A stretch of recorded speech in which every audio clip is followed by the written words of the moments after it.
Hi welcome to our channel. இன்றைக்கி நம்ம தேங்காய் தக்காளி இல்லாமல் சூப்பராக ஒரு சட்னி ரெசிபி பார்க்கலாம். அதுக்கு ஒரு கடாய் அடுப்பில் வச்சுட்டு அதில் தேவையான எண்ணெய் சேர்த்துட்டு 1/2 கப் வேர்க்கடலை 1/2 கப் பொட்டுக்கடலை ரெண்டுமே ஈக்குவலான குவான்டிட்டியில் எடுத்துக்கணும். அது ரெண்டையும் எண்ணெயில் நல்லா வறுத்துட்டு ஒரு லைட்டாக கலர் சேஞ்ச் ஆனதுக்கப்புறம் தனியாக எடுத்து வச்சுட்டு அதே கடாயில் இன்னும் கொஞ்சம் எண்ணெய் சேர்த்துட்டு 2 பல் பூண்டு 4 பச்சை மிளகாய் ஒரு பெரிய வெங்காயம் சேர்த்து நல்லா வதக்கிட்டு கொஞ்சமாக உப்பு சேர்த்துக்கலாம். உப்பு சேர்த்தோம் அப்படின்னா வெங்காயம் சீக்கிரமாக வதங்கிடும். அதிலே ஒரு கொத்து கருவேப்பிலை சேர்த்துக்கலாம்.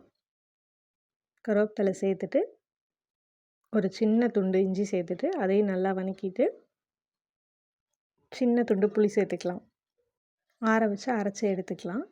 தாளிக்கிறதுக்கு எப்பவும் போலவே கடுகு கருவேப்பிலை வரமிளகாய் சேர்த்துட்டு தாளித்து கொட்டிட்டோம்னா சூப்பரான சட்னி ரெடி ஆயிரும். இது இட்லி தோசை பணியாரம் எல்லாத்துக்குமே சூப்பராக இருக்கும்.